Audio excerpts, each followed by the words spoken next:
Hi, I'm Patti Moreno, the garden girl. And I'm William Moss, and today we're talking about planting seeds. It's the beginning of the season, and now it's a good time to get some of those cold weather crops in the ground.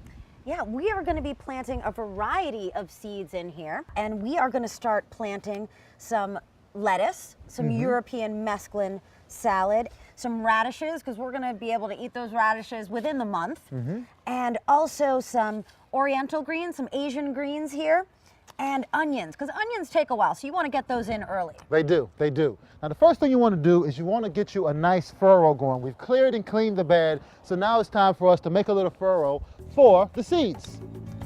So we're going to start out with some lettuce in this bed, and this is a great tip for anyone out there to know how deep you plant a seed. These are a European mesclun mix of seeds, and to know how deep I plant them, what I'm going to do is I'm going to take 3 seeds and I'm going to line them up. And that is basically how deep I need to plant that particular seed. And it's just a great tip that you can use with any seed out there, so you don't have to memorize how deep each individual seed needs to be planted. So is our furrow done? Let me just take it all the way to the end down here, because we want to grow from end to end. There we go. All right, let me give you some seeds. All right. And maybe you can start that way and I'll start this way. Okay. A little more. Don't be skimping on the seeds. Mm-mm. And we'll just sprinkle these in.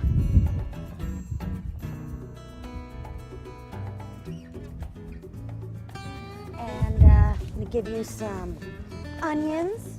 Just sprinkle those along our other furrow. I love the way onions look, and I had some great onions last year that I started using, and I made scallion pancakes. They were so delicious. Can you see how alive this soil is? You can see little worms pop their heads out every now and then. Okay, I think that's enough there.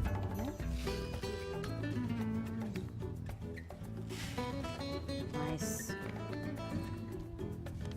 Now we're just going to cover our furrows up, but we got to be careful because, like you said, the seeds are small. We don't need a lot on top, only a little bit.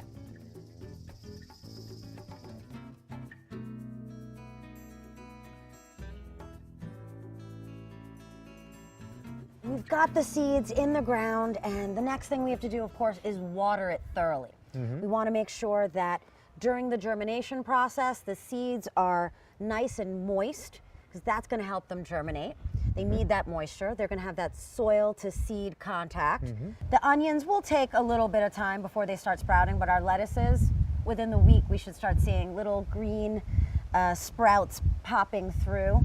Exactly, and then that begins what's to me the hardest part of any seed sowing, which comes the thinning part. You know, we are the world. Can't we all just get along? No, you got to get in there and thin these guys out. So you've got to thin them out, and typically we want to make sure that they have enough space, because if you don't, then they won't be able to grow and become the full-size plants that we need them to be, so we can harvest them and get all the produce that we want. So for our lettuces, we want to space them out about 1 inch between each plant. And when we start thinning them out, you know, we can take that and put that in the compost bin. We don't want to let that go to waste. We can take those sprouts, and we can also, because I have chickens, I'll give them to my chickens. They love little green sprouts. Right. And I'll often take the sprouts sometimes, and you can use them in salads or use them on a sandwich, because they're edible from the time they sprout, of course, until they're fully mature as full-grown produce. You can use them as food too. And these cold weather crops here would do well for us for the next 6 to 8 weeks until warm weather, when it's time for us to put out some of the warm weather seeds. Yeah, like our eggplant and our peppers and our tomatoes. Woohoo! Love tomatoes. I'm Patti Moreno, the garden girl. And I'm William Moss. Thanks for watching.